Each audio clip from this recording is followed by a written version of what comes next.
सबसे best time मुझे morning का टाइम लगता है जब एक नाक से सिंदूर करके एक दूसरे से आशीर्वाद लेते हैं और प्रसाद डिस्ट्रीब्यूट करते हैं।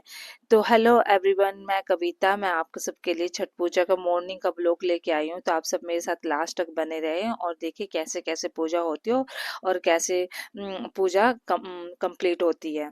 तो यहाँ पे देखो मॉर्निंग में हम आ गए हैं। मॉर्निंग अभी 5:30 हुए हैं और लोग यहाँ पे तो 2-2:30 बजे से आ जाते हैं। यहाँ पे स्पेस की वजह से लोग आके बैठ जाते हैं। परवर्ती जो भी व्रत करके रखते हैं वो तो 2:30 बजे, 3 बजे, 4 बजे, जो मेरे घर से दीदी हैं वो तो आ गई थी 4 बजे तक। यहाँ आकर पहले छठ माता की पूजा करते हैं। यहाँ पे बना होता है छठ माता, वहाँ पे पूजा करती है और फिर बैठ कर गीत वगैरह होता है, सूर्य उदय होता है, उसके बाद सूर्य की पूजा होती है। तो यहाँ पे काफ़ी भीड़ लगी हुई थी। मॉर्निंग में तो फिर भी भीड़ कम होती है। इवनिंग में आपने देखा होगा कितनी, मैं जो ब्लॉग लेके आई हूँ, अगर नहीं देखा तो जाकर जल्दी से देखिए। इवनिंग पूजा का ब्लॉग लेके आई हुई हूँ मैं। वहाँ पे उस टाइम तो पैर रखने की जगह नहीं होती इवनिंग के टाइम में, क्योंकि वो जो एक्स्ट्रा होते हैं ना फैमिली मेम्बर वो भी आ जाते हैं, क्योंकि उस टाइम तो जगे रहते हैं। मॉर्निंग में तो उठने में तकलीफ होती है। कई लोग तो हमारे घर से ही नहीं गए थे, जैसे कि मैं अपनी डॉटर को लेके नहीं गई थी, क्योंकि वो मॉर्निंग में उठने पे कच्ची नींद में रोती है बहुत है। लास्ट टाइम तो छोटी तो फिर भी उससे अगर बोला था कि चलो घूमने चलते तो चल चल रही थी, रेडी हो गई थी। इस बार मैंने छोड़ दिया उसे सोने के लिए। इस बार देखो एक नया एड ऑन हुआ है, मतलब कि छठ घाट पर ये राधा कृष्ण जी को बुलाए गए डांस के लिए। तो यहाँ पे डांस भी हो रहा है, कई कई लोग वहां बैठ के देख भी रहे हैं। लेकिन बस मेरे हस्बैंड गए थे वीडियो बनाने के लिए, हम तो वहीं बैठे थे जहाँ पे सारे बैठे थे। तो पहली बार ऐसा हुआ कि राधा कृष्ण का डांस भी यहाँ पे हो रहा है। तो ये एड ऑन हुआ है। कहते हैं ना चेंज तो आना ही जरूरी है, चेंज आते रहना चाहिए, कुछ ना कुछ एड ऑन होता रहना चाहिए। तो यहाँ पे ये डांस हो रहा था। उसके बाद सूर्य उदय होने वाला ही था, आई थिंक 6:30 तक सब चले गए थे पूजा करने के लिए। तो दीदी चली गई थी वहां पे अपना अर्घ देने के लिए पानी के अंदर। तो फिर सेम प्रोसेसिंग है जैसे मैंने इवनिंग में बताया था कि पहले नाक से तिलक करते हैं, नाक से सिंदूर करते हैं, उसके बाद पल्लू में 5 टीका करा जाता है, उसके बाद सूप लिया जाता है। तो सूप फिर पूजा करने के बाद रिटर्न किया जाता है। तो उसके ऊपर से अगरबत्ती दीदी ने निकाल लिया था, क्योंकि भीड़ थी, अगर किसी को लग जाती तो फिर प्रॉब्लम हो जाती, इसीलिए उन्होंने अगरबत्ती बाहर निकाल लिया। वहां पे काफी भीड़ थी, आने जाने की भी जगह नहीं थी, कई तो आ जा रहे थे। लेकिन एक छोटे छोटे बच्चे होते हैं वो भी बहुत तंग करते हैं, क्योंकि उनको पानी में जाना होता है। मेन बच्चे उनको जाना होता है। इवनिंग में तो फिर भी नहीं जाते हैं लेकिन मॉर्निंग में हर जगह जाते हैं। हम जब गांव में हम मेरी मौसी वगैरह करते थे छठ पूजा, तो वहीं पे चेंज करते हैं। तो वो पलटा धोना होता था, तो छीन छीन के पलटा धोते थे। कहते थे जो भी पलटा धोता है उसके सारी सारी मनोकामना पूरी होती है, और जो मांगते हैं छठ माता से छठ माता दे देती है। तो उस टाइम तो यहाँ पे तो ऐसा कुछ रिवाज नहीं है, मतलब जो पहन के रखते वही पहन के रखते हैं और धोते धाते नहीं है। तो यहाँ पे तो बस वही होता है कि हाँ अर्घ देना है, दिया बाती करना है, जल ढारना है, ये सारा होता है। सब फैमिली मेंबर आके एक एक करके आके जल ढारते हैं। तो मॉर्निंग की पूजा यही है। तो मैंने कहा ना कि मुझे इस टाइम की पूजा सबसे बेस्ट लगती है। इस टाइम हम पानी के अंदर जा भी सकते हैं, कई बच्चे गए हुए हैं, अक्ष भी गया हुआ है। और ये जो दूसरा ऑरेंज टी शर्ट वाला है, इसको तो जब तक पानी में उतरता नहीं रोता रहता है, इसलिए इसको सबसे पहले ही पानी में उतरने के लिए बोल दिया था, जल ढारने के लिए भी बोल रहे थे। कई मैंने कहा हम सबसे लास्ट हो जाते हैं, क्योंकि एक टाइमिंग होती है ना, लोग बस सोचते कि आते हैं और पूजा करके जाना है, लेकिन एक टाइमिंग भी होती है ना, हमें भी पता ना सूर्य देव कब निकलते हैं कब अस्त होते हैं। क्योंकि ये नवंबर के टाइम में ना आफ्टर दिवाली हमारी छठ पूजा होता है। आफ्टर दिवाली यहाँ पे पोल्यूशन की प्रॉब्लम हो जाती है, जिसके कारण तो सूर्य देव बाहर निकलना ही बंद हो जाते हैं। बिल्कुल पूरा नवंबर यहाँ पे दिल्ली में ऐसे ही जाने लग गया है, मतलब दिवाली के बाद पोल्यूशन हो जाता है बहुत ज्यादा ही। इस बार भी बहुत ज्यादा पोल्यूशन है, क्योंकि 2 दिन पहले तक धूप निकली हुई थी। छठ पूजा जैसे ही नहाए खाए वाले दिन था धूप, और जैसे ही लोहंडा स्टार्ट हुआ उस दिन से धूप गायब, सूर्यदेव निकलना बंद।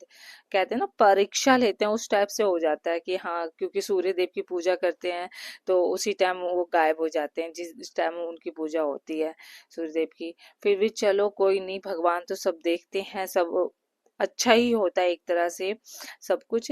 एक बार तो क्या हुआ था, छठ पूजा वाले दिन जो आर्टिफिशियल रेन नहीं करवाते वो हुआ था, तो पता है ब्लैक ब्लैक पानी बरसा था, हमारे फेस पे गिरा ना, तो ऐसे ब्लैक ब्लैक धारियां सी बन गई थी फेस के ऊपर से। उसी टाइम बारिश करवा दिया था, छठ पूजा के टाइम में ही, मॉर्निंग के टाइम में, इवनिंग में तो नहीं, मॉर्निंग में ही हो गई थी। वो याद है मेरे ख्याल 2019 की बात है, उस टाइम हुआ था। तो ऐसी पूजा कंप्लीट होने वाली थी, सारे मतलब पूजा करने के लिए लोग तो मोस्टली आधे से ज्यादा लास्ट तक हम ही रुके हुए थे, क्योंकि हम मतलब पूरा प्रोसेसिंग करते हैं पूजा का। अब पूजा भी करने आए तो जल्दी जल्दी करके क्या ही फायदा, वैसे ही लाइफ में इतनी जल्दी जल्दी मची हुई है। पूजा तो कम से कम तसल्ली से करना चाहिए, हैं जैसे करते हैं वैसे पूरा करना चाहिए। तो वही हमारे फैमिली मेंबर भी कुछ ज्यादा हो जाते हैं, तो फिर सब एक एक करके जल ढार रहे थे, आ रहे थे, जा रहे थे, तो थोड़ा टाइम लग गया हमें। और थोड़ा टाइम इसलिए भी लगा कि हम सबसे लास्ट तक रुके थे। एक हमारी गली की कोई थी, तो उसकी वो रोने लग गई, उसकी वह जब पानी में गई ना जल ढारने, तो कह रही कि किसी ने उसकी सोने की चैन खींच ली कि गिर गया। वो बहुत ही रो रही थी, उसका फेस देखे तो मेरा वही मन सा उतर गया कि कौन लोग हैं जो ऐसा करते हैं लोगों के साथ। और किसी की मेहनत की कमाई होती है, इतनी मुश्किल से लोग पैसे जुटाते हैं, खरीदते हैं एक शौक। अगर इस पर्व त्योहार में भी अगर सोने की चीज नहीं पहनेंगे तो कब पहनेंगे? ले लेके रखने के लिए पहनते, रखने के लिए लेंगे क्या? अब इस यही टाइम होता है कि हमारे जो तीज त्योहार होते हैं, व्रत होते हैं, तो अब हम सोने की अपना वेयर करते हैं। अगर इसमें भी ऐसे होगा तो फिर कभी पहनेंगे, किस टाइम पहनेंगे? इतनी मतलब कि चीजें बढ़ गई है ना, लोगों के अंदर लालच, ये सब धोखाधड़ी बहुत ज्यादा हो गया है। छठ घाट पे उसकी फेस देख के ना, मैं तो मेरा तो अंदर से अजीब सा हो जाता है, पता नहीं क्या है। ये ऐसा नहीं करना चाहिए ना, तुम मेहनत करो, अपना कमाओ मेहनत से, जैसे करना है। तुम दूसरों की मतलब हक की चीजें छीन कैसे सकते हो? ये लोगों की थिंकिंग मुझे समझ में नहीं। खुद मेरे घर में 3-4 बार आके चोरी हो चुकी है। एक बार तो पकड़ लिया, पकड़ के उसको तो जेल में भी डाल दिया है। चलो ठीक है, वैसे भी ये पूजा का टाइम है, तो देखो ये सारे फ्रूट यहाँ पे लगे हुए हैं। वो सूप लेके आ रही है। इस टाइम ना थोड़ी वीक भी हो जाते हैं, क्योंकि 2 दिन का फास्ट होता है ना, पूरे दिन हम बिना खाए पिए रहते हैं लोहंडा वाले दिन। और फिर उस दिन रात को खाते हैं, उसके बाद जब फर्स्ट अर्घ होता है उस दिन कुछ भी नहीं खाते, ऐसे ही रहते हैं, पानी तक नहीं पीते। फिर नेक्स्ट डे मॉर्निंग में जब मॉर्निंग के अर्घ हो जाता है तो घाट पे ही थोड़ा सा मुंह जुठाते हैं। और मुंह जुठाने के बाद फिर फ्रूट वगैरह तो कुछ खाते नहीं है। आगे जो बना रहता है वही चने की दाल, चावल, पकौड़ी बिना लहसुन प्याज के, उससे हम व्रत खोलते हैं। छठ पूजा का ये है। तो यहाँ पे भी ऐसी है। दिया पीछे जब सूप में दिया रखा हुआ था ना, वो ढूंढने में लगी हुई थी मैं। दिया जलाना था तो वो पीछे की तरफ हो गया था। और देखो कई लोग तो सारे चले गए हैं, लास्ट में देखना हम ही थोड़े बहुत बचेंगे, 2 घर बस हमारे गली के ही जिसकी चैन खोगी वो रोने में लगी रहती है, और बाकी हमारी फैमिली के सारे रुके हुए थे, बस निकलने वाले थे। थोड़ा वो देख के ना सैंटी हो गए सबके सब, थोड़ा हो जाता है ना घबराहट सा। तो वही है, उसके बाद प्रसाद डिस्ट्रीब्यूट हुआ, नाक से सिंदूर करे। अभी तो अभी अर्घ और ये जल का ही चल रहा है अभी। ये मेरी ननद है, इसका भी मैंने माथे से वो नाक से सिंदूर कर दिया। दूध ढारते हैं और जल ढारते हैं, फिर ये सारा होता है। उसके बाद एक दूसरे को गले सिंदूर लगा के, जैसे दुर्गा पूजा में होता है ना कि सिंदूर खेलते हैं, दुर्गा माँ जाने वाली होती है, तो वैसे ही ये मान लो कि अगले दिन यही होता है कि सबके सब जितने भी वहां पे सुहागन मौजूद होती है ना, सबके सब नाक से सिंदूर करती हैं और प्रसाद एक दूसरे को देते हैं। और उसके बाद घर की तरफ निकलते हैं। तो यहाँ पे ऐसी है, अभी कंप्लीट होने वाला ही है बस। सबको बोल रही हूँ मैं कि आओ जल ढारो। अब मैं भी पानी में चली गई, क्योंकि मैं बार बार सोचती थी हर बार कि मुझे पानी में जाना है, फिर मैं रुक जाती थी, मैं नहीं जाती थी। इस बार मैंने कहा मुझे तो जाना ही जाना है, मैं इस बार तो पानी में अंदर जाऊंगी। ये देखो वो उसको भी मैं मना करती थी, क्योंकि हर बार क्या होता था ना, मौसम ना सडनली चेंज हो जाता था। तो हमारे घर में तो यही है कि जब भी थोड़ा सा मौसम चेंज होता है ना, सडनली सबके सब वो कफ हो जाता है, कोल्ड हो जाता है, खांसी बढ़ जाती है। और वही डर के मारे पानी में हम नहीं उतरते, ना बच्चों को उतरने देती, ना मैं खुद उतरती हूँ। तो इस बार वही मना नहीं किया, मैंने कहा कि चलो कब ग्रो अप होंगे, थोड़ा तो अब ग्रो अप हो जाए, चलो चले ही जाते हैं, कैसा भी हो। फिर उसके बाद बाहर निकलने के बाद वही क्या बोलते, वहीं पे वो सारे परेशान हो रहे क्योंकि उसके सोने की चैन खो गई है। तो मैं भी वो देख के परेशान हो रही हूँ कि क्या ही इनकी खोई है। तो वो कह रहे हाँ देख सारे खाली हो गए, क्योंकि मेरे हमारी गली के थे तो थोड़ा हम रुक गए थे। हाँ यही तो टाइम होता है, हाँ, थोड़ा अपना दिखाने का। तो उसके बाद हमने छठ माता के पैर छुए और एक दूसरे का आशीर्वाद वगैरह लिया। फिर उसके बाद वही परेशान देख रही हूँ मैं कैसे भाई, जिसका खोता है ना कोई सामान, अब हमारे पास से 1 रुपया भी ऐसे चला जाता है तो हमें कितना दर्द होता है। और किसी का ऐसे चला जाए, अब कि अभी देख रहे हो सोने का भाव कितना तेज हो रखा है, बहुत ही हाई हो रखा है। उसके बाद ये सारे लोग कैसे करते हैं, जो भी जिसने भी छीना होगा, क्या अब पवित्र स्थान पे भी आके तुम ऐसे काम करो, अच्छा लगता है। तो वही अब लास्ट तक बैठे थे। उसके बाद दीदी ढूंढ ढूंढ के सबको प्रसाद दे रही थी।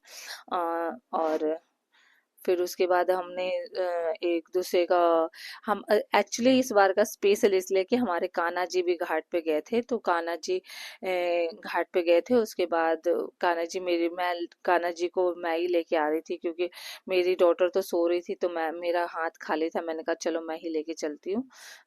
उसके बाद हमने सोचा चलो अब लास्ट टाइम था, तो उसके बाद हम वही लास्ट में यादें रह जाती तो थोड़ी बहुत फोटो वगैरह ले रहे थे, थोड़ी बहुत वीडियो वगैरह बनाई। और उसके बाद फिर हमने सोचा अब चलते हैं।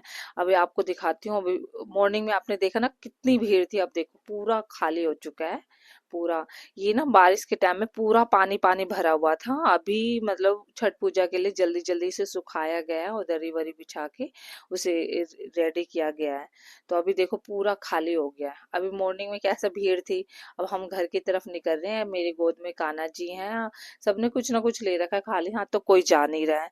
तो अब हम घर की तरफ निकल रहे हैं। देखो ये छठ घाट का गेट है, ये डीडीए पार्क बोलते हैं इसे। ये छठ स्पेशली छठ के लिए बनाया गया है। और वो हौदी वगैरह बनाया गया। अब घर की तरफ जाएंगे, घर जाने के बाद दीदी के पैर धो के ना उसके पानी को ना सारी जगह छींटते हैं। और फिर वो व्रत व्रत खोलेंगी, व्रत व्रत खोलने के बाद हम प्रसाद डिस्ट्रीब्यूट करते हैं। तो ये छोटा सूप है, ये बबीता की गोद में दिया गया है। वो लास्ट में एक सूप होता है, वो गोद में देते हैं तो कहते हैं जो भी मांगते हैं पूरा हो जाता है। तो बस यही तक का था मेरा ब्लॉग। आपको कैसा मेरा ब्लॉग लगता है आप कमेंट में जरूर बताना। Okay bye, take care. Chhath Puja का प्रसाद तो